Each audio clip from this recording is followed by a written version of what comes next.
Hello and welcome you all to let's crack it with Vishay Gupta. तो ये हैं daily current affairs for 16 June. बहुत important current affairs guys, आप इनके notes बना लीजिएगा, इनके डेली बेसिस पर करते रहिए। कोई भी डाउट, कोई भी सजेशन है आपका, कोई भी आपको सजेशन देना है इंप्रूवमेंट के लिए, किसी चीज़ के ऊपर वीडियो बनवानी है आपको, तो आप कमेंट सेक्शन में कमेंट करके जरूर बताइए। Let's crack it with Vishay Gupta का अगर आपने यूट्यूब चैनल सब्सक्राइब नहीं किया है तो उसको जरूर सब्सक्राइब कर लीजिएगा। और let's crack it with Vishay Gupta का फ्री टेलीग्राम चैनल भी है, जिसका लिंक आपको वीडियो के डिस्क्रिप्शन में मिल जाएगा। इसको ज्वाइन करना बहुत ज़रूरी है, सारे अपडेट्स यहीं पे आते हैं, तो इसको जरूर से जरूर ज्वाइन कर लीजिएगा guys. Lower PCS mains, FRO mains और आरओ एडवोकेट जनरल मेंस के लिए फुल प्रिपरेशन बैच चल रहा है, टेस्ट सीरीज चल रही है। तो जो भी विलिंग कैंडिडेट्स हैं, जो चाहते हैं कि वो अपनी परफॉर्मेंस टेस्ट करें सीधे एग्जाम में जाने से पहले, तो उसके लिए वो मुझे 7665804421 पर कॉल या मैसेज कर सकते हैं। साथ साथ वो कैंडिडेट जो चाहते हैं कि ये जो करंट अफेयर्स की पीडीएफ्स हैं वो इनको रेगुलर बेसिस पे मिलती रहे, जिससे कि उनको रिवीजन करने में बहुत ज़्यादा आसानी हो, तो वो भी मुझे 7665804421 पर कॉल या मैसेज कर सकते हैं। चलिए स्टार्ट करते हैं 16 जून करंट अफेयर्स। सबसे पहले जो न्यूज़ आ रही है वो आ रही है पृथ्वीराज चौहान पे। पृथ्वीराज चौहान का बहुत ही हॉट टॉपिक रहा है अभी पिछले कुछ दिनों में, क्योंकि पृथ्वीराज चौहान पे अभी नई फिल्म बनी है जो अक्षय कुमार ने लॉन्च की थी। तो उसके लिए पृथ्वीराज चौहान के ऊपर थोड़ी सी न्यूज़ आती है, या पृथ्वीराज चौहान वापस न्यूज़ में आते हैं, तो कई सारे कमीशंस जो हैं इसके ऊपर सवाल पूछ सकते हैं। तो द इमेज ऑफ पृथ्वीराज, जो पृथ्वीराज की इमेज है as a fearless and skilled warrior that is now aged in the folk imagination can be traced back to is depiction in the Prithviraj Raso. तो जो पृथ्वीराज की जो इमेज है कि वो एक स्किल्ड वॉरियर थे और एक बिल्कुल निडर एक वॉरियर थे, तो वो जो इमेज बनी है लोगों के दिमाग में वो पृथ्वीराज रासो के वजह से जो इमेज बनी है। ये अपने नाम एक पोएम है जो कि ब्रज भाषा में लिखी गई है, और ये चंद बरदई ने लिखी है, जो कि 16th सेंचुरी में माना जाता है कि 16th सेंचुरी में इसको कंपोज किया गया था। In the finale of the poem, after losing the second battle of Tarain 1192 AD में against Muhammad of Ghor, Prithviraj is captured and taken to Ghazni in modern day Afghanistan. तो इस पोएम के हिसाब से देखा जाए तो पृथ्वीराज चौहान ने जो सेकंड बैटल ऑफ तराइन हुआ था, जो आज के टाइम पे आपको हरियाणा में मिलेगा 1192 AD में, तो उस टाइम पे ये हार गए थे। जो सेकंड बैटल था, जो मोहम्मद गौरी थे अफ़गानिस्तान के, उनके खिलाफ, तो पृथ्वीराज को उसके बाद गजनी ले जाया गया, जो आज के टाइम पे आपको अफगानिस्तान में मिलेगा, where he is blinded and imprison. वहाँ पे उनको जेल में बंद कर दिया गया और उनको अंधा कर दिया गया। Here the Ghurid king challenges Prithviraj to demonstrate his proficiency in archery by piercing 7 metal gongs with an arrow. तो उनको कहा गया, जो घुरिड किंग था यानी कि जो मोहम्मद गौर था, तो उन्होंने पृथ्वीराज को चैलेंज किया जब पृथ्वीराज को अंधा कर दिया गया उसके बाद, कि अगर तुम्हें आर्चरी यानी कि जो तुम्हारी तीरंदाजी है अगर वो इतनी अच्छी है, तो अब तुम आर्चरी करके दिखाओ, जो तुम्हें अंधा कर दिया गया है। But the blinded king instead aims the arrow at Mohammad, places his location by using his voice and kills him before dying himself. तो लेकिन जब पृथ्वीराज चौहान अंधे हो चुके थे, उसके बावजूद वो अपनी जो उनकी आर्चरी स्किल्स थी वो इतनी अच्छी थी, तीरंदाजी की जो स्किल्स थी, कि वो मोहम्मद गोरी की आवाज़ से ही उस पर उन्होंने निशाना लगाया और मोहम्मद गोरी को मार दिया। तो Prithviraj belong to the Chauhan और चाहमाना डायनेस्टी ऑफ अजमेर। तो एक इंपॉर्टेंट चीज़ ये है कि वो चौहान या चाहमाना डायनेस्टी से बिलोंग करते थे, अजमेर की, which emerged after the decline of the Pratihara empire. जो प्रतिहार एम्पायर से निकल के आई है 11th सेंचुरी एडी में। ही असेंडेड द थ्रोन इन 1177 या 78 एडी में, माना जाता है कि उन्होंने वो गद्दी पे आए, and very quickly expanded his kingdom defeating many of the smaller Rajput states. उन्होंने जो छोटे मोटे कई सारे जो राजपूत स्टेट्स थे उन सबको हराकर उन्होंने काफ़ी ज़्यादा पावर गेन कर ली। However he struggled against the Chalukyas of Gujarat. जो गुजरात के चालुक्याज थे उनके खिलाफ उनको जीतने में थोड़ी सी मेहनत करनी पड़ी, and look towards the Ganga valley instead. तो इसलिए वो चालुक्याज जो थे गुजरात के, वहाँ पे फतेह नहीं कर पा रहे थे, इसलिए वो गंगा वैली की तरफ देखने लगे। While Prithviraj army was able to decisively defeat the invading Ghurids in the first battle of Tarain, यानी कि जो हरियाणा है आज का रीजन, 1191 में, he was defeated in second battle of Tarain. तो फर्स्ट बैटल में जो पृथ्वीराज की आर्मी थी उसने बहुत ही आसानी से जो मोहम्मद गोरी था उनको हरा दिया था, लेकिन सेकेंड बैटल जो हुआ तराइन का, उसमें वो नहीं जीत पाए उससे, क्योंकि ये माना जाता है कि उसने गलत तरीके से सेकेंड बैटल को जीता था मोहम्मद गोरी ने। The battle marked a watershed movement in the history of medieval India, paving the way for establishment of the Delhi Sultanate and the beginning of Muslim rule. तो ये माना जाता है कि जब मोहम्मद गोरी ने सेकेंड बैटल ऑफ तराइन में पृथ्वीराज चौहान को हराया, तो उसके बाद भारत का जो मध्यकालीन इतिहास है उसमें एक फेरबदल आता है, और उसके बाद जो उससे पहले जो Hindu dynasty, Hindu rulers rule कर रहे थे भारत में, वो ख़त्म हो जाते हैं, और उसके बाद अब जो इस्लामिक इन्वेडर्स हैं, जो इस्लामिक रूलर्स हैं, उन्होंने आना शुरू कर दिया और सबसे पहले दिल्ली सल्तनत इस्टेब्लिश करवाते हैं कुतुबुद्दीन ऐबक से, जो कि गुलाम होता था मोहम्मद गौरी का। द हिंदू एम्परर की बात करें तो जेम्स मिल की एक किताब है, थ्योरी है, the history of British India, 1817 में लिखी गई है। उन्होंने इंडियन हिस्ट्री को 3 भागों में कैटेगराइज किया है, एक हिंदू पीरियड में, एक मोहम्मदन पीरियड में और एक ब्रिटिश पीरियड्स में। तो in this formulation Prithviraj Chauhan will be the last ruler of Hindu India. तो जेम्स मिल की जो किताब है हिस्ट्री ऑफ ब्रिटिश इंडिया, उसके अनुसार अगर हम देखें तो उन्होंने भी पृथ्वीराज चौहान को लास्ट रूलर, आखिरी रूलर बताया है हिंदू इंडिया का। मिडिवल टेक्स्ट जो डिस्क्राइब करते हैं रेन ऑफ पृथ्वीराज, तो एक पृथ्वीराज विजय करके किताब लिखी गई है, द अर्लीस्ट संस्कृत महाकाव्य जो लिखा गया है, और एक पर्शियन में लिखी गई है ताज अल मासीर जो 1217 में लिखी गई है। See Prithviraj Chauhan and Mohammad of Ghori as rivals, तो इन दोनों किताबों में बताया गया है कि पृथ्वीराज चौहान और मोहम्मद गौरी एक दूसरे के कट्टर थे, राइवल थे, who could never come to terms with one another, और जो एक दूसरे के साथ बात नहीं कर पा रहे थे, यानी कि दोनों एक दूसरे टर्म्स में सेटलमेंट नहीं कर पा रहे थे। नेक्स्ट न्यूज़ आती है the Organisation of Islamic Cooperation के ऊपर। अगर हम देखें तो हाल ही में जो बीजेपी के 2 स्पोक्स पर्सन थे, नुपुर शर्मा और नवीन कुमार जिंदल, तो उन दोनों के जो कमेंट्स थे उसके ऊपर कई सारे देशों ने बवाल मचाया है, कई सारे देशों में निंदा की गई है उन कमेंट्स की। उसके बाद ऑर्गेनाइजेशन ऑफ इस्लामिक कोऑपरेशन ने भी इसके ऊपर सवाल उठाए थे। तो ऑर्गेनाइजेशन ऑफ इस्लामिक कोऑपरेशन ने क्या कहा वो तो एग्ज़ाम पॉइंट ऑफ व्यू से इंपॉर्टेंट नहीं है, लेकिन ऑर्गेनाइजेशन ऑफ इस्लामिक कोऑपरेशन क्या है ये एग्ज़ाम पॉइंट ऑफ व्यू से बहुत इंपॉर्टेंट है, चाहे आप मेंस के लिए एग्ज़ाम के लिए देखें, चाहे आप प्रीलिम्स एग्जाम के लिए देखें। तो Organisation of Islamic Cooperation claims to be the collective voice of the Muslim world. सबसे इंपॉर्टेंट बात यह है कि OIC कहता है कि वो एक कलेक्टिव वॉइस है पूरे मुस्लिम वर्ल्ड की दुनिया में। It was established at a 1969 summit in Rabat, Morocco. तो मोरक्को की राजधानी रबात में एक समिट हुआ था 1969 में, उस टाइम पे इसको इस्टेब्लिश किया गया था।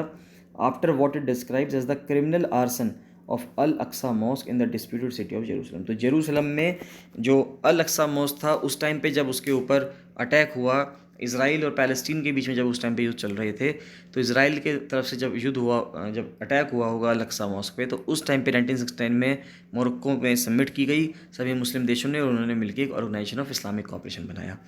OIC endeavours to establish solidarity among member states. तो वो एक ऐसा एंडीवर कर रहा है कि हम सॉलिडारिटी बनाएंगे, यानी कि भाईचारा होना चाहिए सभी मेंबर स्टेट्स में। Support restoration of complete sovereignty, यानी कि जो रीस्टोरेशन होना चाहिए कंप्लीट सोवरेनिटी का, यानी कि कंप्लीटली संप्रभुता होनी चाहिए, संपूर्ण संप्रभुता होनी चाहिए सभी जो मेंबर कंट्रीज़ हैं OIC के।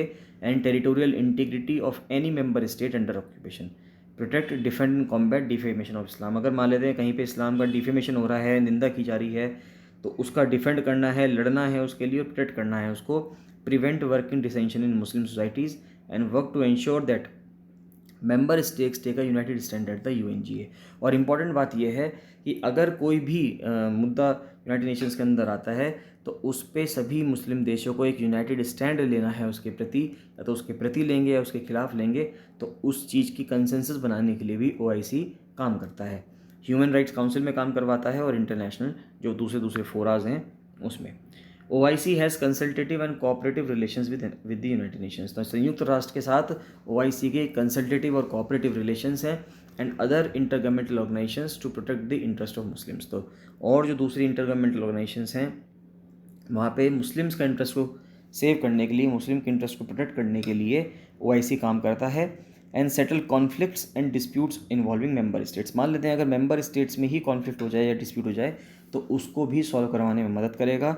Among them being the territorial conflict, जैसे अर्मेनिया और अजरबैजान के अंदर जो कॉन्फ्लिक्ट चल रहा है या जम्मू कश्मीर में जो स्टेटस था, उस सब के प्रति ये संज्ञान लेता है।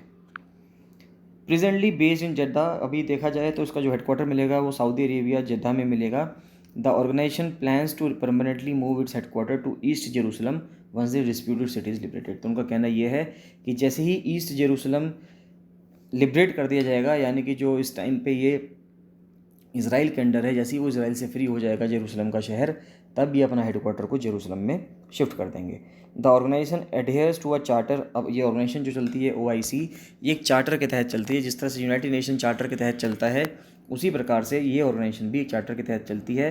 दैट ले आउट इट्स ऑब्जेक्टिव, जिसमें उसका ऑब्जेक्टिव लिखा जाता है, इसके क्या प्रिंसिपल्स होंगे, सिद्धांत क्या होंगे और किस तरह से ये ऑपरेट करेगा, ऑपरेटिंग मैकेनिज्म क्या होगा, ये सब चीज़ें लिखी जाती हैं। The present charter was adopted in March 2008। जो अभी जो प्रेजेंट चार्टर हैं, जैसे 1969 से चार्टर्स आ रहे हैं, तो ऐसे 2-3 बार चार्टर आ चुके हैं, कई बार चार्टर आ चुके हैं। तो जो प्रेजेंट चार्टर चल रहा है वो 2008 का चार्टर चल रहा है, जो डाकार सेनेगल में अडॉप्ट किया गया था। The OIC carves out a 10-year programme. अब OIC ने एक 10 साल का प्रोग्राम निकाला है, एक programme of action last instituted for the decade ending 2025। तो अब ये जो प्रोग्राम है ये कब तक चलेगा? ये 2025 तक चलेगा। द POA यानी कि जो प्रोग्राम ऑफ एक्शन है, calls for measures to combat all aspects of terrorism globally. तो उनका कहना ये है कि पूरे विश्व में किसी भी तरह का जो टेररिज्म है यानी कि आतंकवाद है, उससे निपटने के लिए काम करेंगे OIC मेंबर्स। अब OIC काम किस तरह करता है? अगर हम ये देखें तो द इस्लामिक समिट, जिसमें राजा हैं और हेड्स ऑफ स्टेट हैं, is the supreme authority of the organisation. यानी कि जितने भी अलग अलग कंट्रीज़ हैं उन सब के जो हेड्स होंगे वो इसकी जो इसमें सब बैठेंगे तो वो ही इसका सुप्रीम अथॉरिटी बनेगी। कन्वीनिंग एवरी 2 years, हर 2 साल में कन्वीन होती है। इट डेलिब्रेट्स, डिस्कस करते हैं, takes policy decisions, provide guidance on issues relevant to the organisation. यानी कि ऐसे डिसीजन लिए जाते हैं जो इस ऑर्गेनाइजेशन के साथ रेलेवेंट हों, यानी इस ऑर्गेनाइजेशन के साथ तालमेल रखें। And considers issues of concern to the member state, और ऐसे इश्यूज़ पे भी बात की जाती है जो मेंबर स्टेट्स के कंसर्न से रिलेटेड होती है। काउंसिल ऑफ फॉरेन मिनिस्टर्स की अगर बात करें तो जितने भी इसमें मेंबर्स हैं OIC के अंदर, उसके जितने भी देशों के अलग अलग फॉरेन मिनिस्टर्स हैं, तो जब उनकी काउंसिल बैठती है तो वो चीफ डिसीजन मेकिंग बॉडी होती है, और ये एनुअली मिलती है, यानी कि हर साल मिलती है, to decide on how to implement the OIC general policy की। OIC की यानी ऑर्गेनाइजेशन ऑफ इस्लामिक कोऑपरेशन की जनरल जो पॉलिसीज़ हैं उनको किस तरह से इम्प्लीमेंट किया जाएगा, उसके लिए ये काम करता है। This council also appoints for a period of 5 years। तो ये जो काउंसिल है ये 5 साल के पीरियड के लिए अपॉइंट करता है सेक्रेटरी जनरल को। Who is the chief administrative officer of the grouping. तो सेक्रेटरी जनरल जो अपॉइंट किए जाते हैं वो 5 साल के लिए किए जाते हैं, जो अपने आप में चीफ एडमिनिस्ट्रेटिव ऑफिसर होते हैं इस ग्रुप के। इस टाइम पे फॉर्मर फॉरेन अफेयर मिनिस्टर रहे हैं चैड के, हिसैन इब्राहिम ताहा, वो इस टाइम के करंट सेक्रेटरी जनरल हैं, जिन्होंने नवंबर 2021 में रोल लिया था सेक्रेटरी जनरल का। United Nation members like a Muslim majority can join the organisation. अब कौन इसको ज्वाइन कर सकता है? तो कोई भी ऐसा यूनाइटेड नेशन का मेंबर जिसमें मुस्लिम मेजॉरिटी में हो, वो कंट्री इसका मेंबर बन सकता है। Membership is to be ratified with full consensus. अब मेंबरशिप कैसे ली जाएगी या दी जाएगी किसी पर्सन को? पर्सन का मतलब हो गया किसी कंट्री को, जब सभी कंट्रीज जो इसके ऑलरेडी मेंबर्स हैं वहाँ पे कंसेंसस होगा at the OIC's council of foreign ministers. तो जब OIC का काउंसिल ऑफ फॉरेन मिनिस्टर्स की जब मीटिंग होगी, तो जब सभी कंट्रीज़ राजी होंगे कि हाँ इस कंट्री को, जो भी कंट्री होगा XYZ, उस कंट्री को मेंबरशिप देनी चाहिए OIC की, जब सभी कंट्रीज उसके लिए हाँ कर देंगे तभी उसको मेंबरशिप प्रोवाइड की जाएगी। The same provisions apply for acquiring an observer status. अगर किसी को ऑब्जर्वर स्टेटस भी देना हो तब भी यही तरीका अपनाया जाता है। सभी जो डिसीजन मेकिंग है फोरम में वो कोरम के साथ किए जाते हैं, defined by the presence of 2/3 of the member states and complete consensus. कि 2/3 मेंबर स्टेट्स कम से कम होने चाहिए, तभी मीटिंग बैठेगी, तभी कोरम बनेगा, और वो सभी मेंबर्स हाँ बोलने चाहिए, कंसेंसस होना चाहिए सब में। अगर सभी यहाँ बोलते हैं तभी किसी मेंबर को ऑब्जर्वर स्टेटस भी दिया जाएगा। In case a consensus can not be reached, decision shall be made by a 2/3 majority of members present in voting. और मान लेते हैं अगर कंसेंसस नहीं बन पाता है किसी बात पे, तो उसके बाद फिर 2/3 मेंबर्स की वोटिंग करवाई जाएगी, और प्रेजेंट इन वोटिंग जो भी मेंबर्स होंगे, वो जो 2/3 मेंबर्स की मेजॉरिटी अगर किसी बात को मिल जाती है तो उस चीज़ को एक्सेप्ट कर लिया जाएगा। और कुछ कंट्रीज़ अगर मना करते हैं तो फिर कोई फ़र्क नहीं पड़ता, अगर 2/3 मेजॉरिटी में मिल गई तो हम उस बात को मान लेंगे। तो अगर भारत का रिलेशन देखें OIC के साथ तो वो कैसा रहा है, तो हम देखें तो 57 देश हैं OIC में। इंपॉर्टेंट बात यह है कि जो OIC के 57 देश का ग्रुप जो बना हुआ है OIC, भारत का उसके साथ ग्रुपिंग के साथ रिलेशन अभी तक इतना ईजी नहीं रहा है।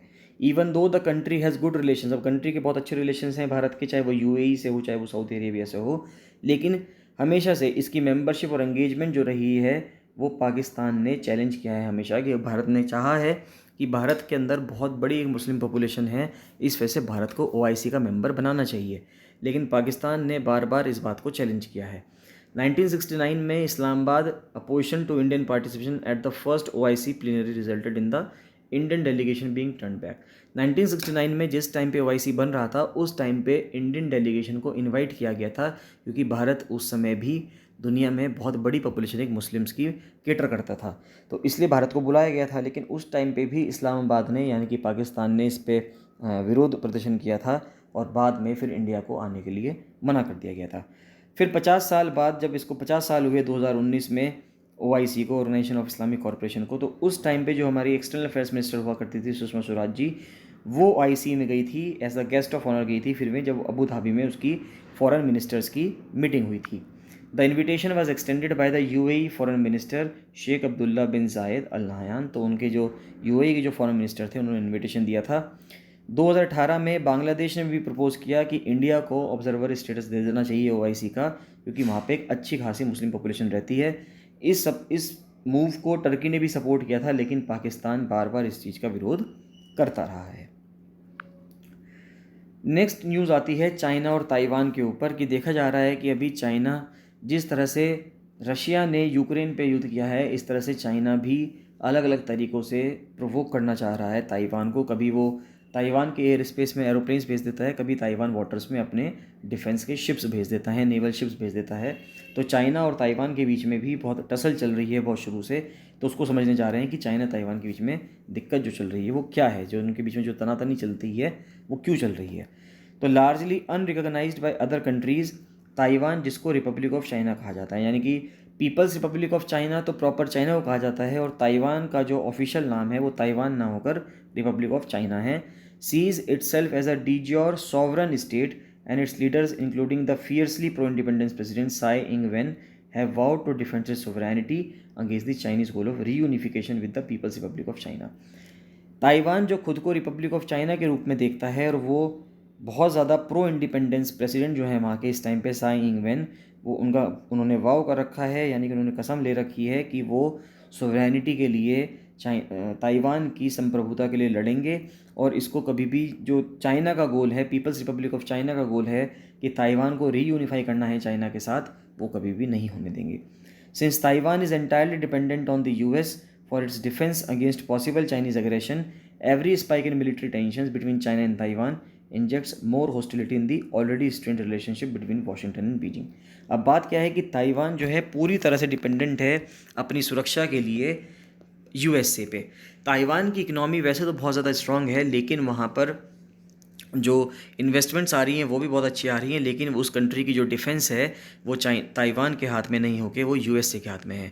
तो जब भी चाइना कुछ भी एक्शन वहाँ पे लेता है, तो इसका मतलब ये है कि चाइना को जो सामना करना पड़ेगा वो ताइवान के साथ ना करके USA के साथ करना पड़ेगा।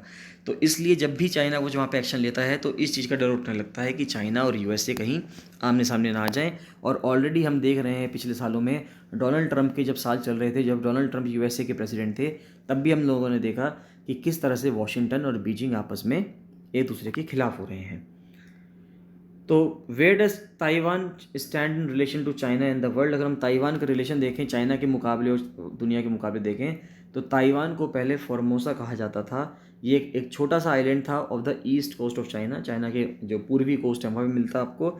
इस where Chinese republicans of the Kuomintang government retreated after the 1949 victory of the communist. 1949 में एक बहुत ही बड़ा तख्ता पलट हुआ चाइना के अंदर। उस टाइम पे वहाँ पे जो कुओमिंतांग गवर्नमेंट थी, जो रिपब्लिकन्स थे, उनको हरा दिया गया कम्युनिस्ट पार्टी के द्वारा, कम्युनिस्ट लोगों के द्वारा।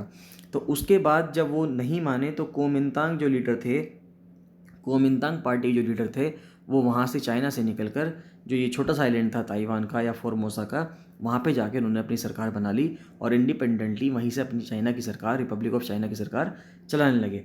और जो पूरा मेनलैंड चाइना है वहाँ पे कम्युनिस्ट लोगों ने राज करना शुरू कर दिया।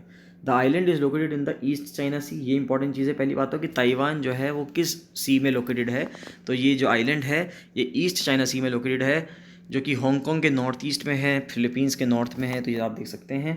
ताइवान जो है 10 अक्टूबर को ऑब्जर्व करता है एज डबल 10 के रूप में, नेशनल डे के रूप में।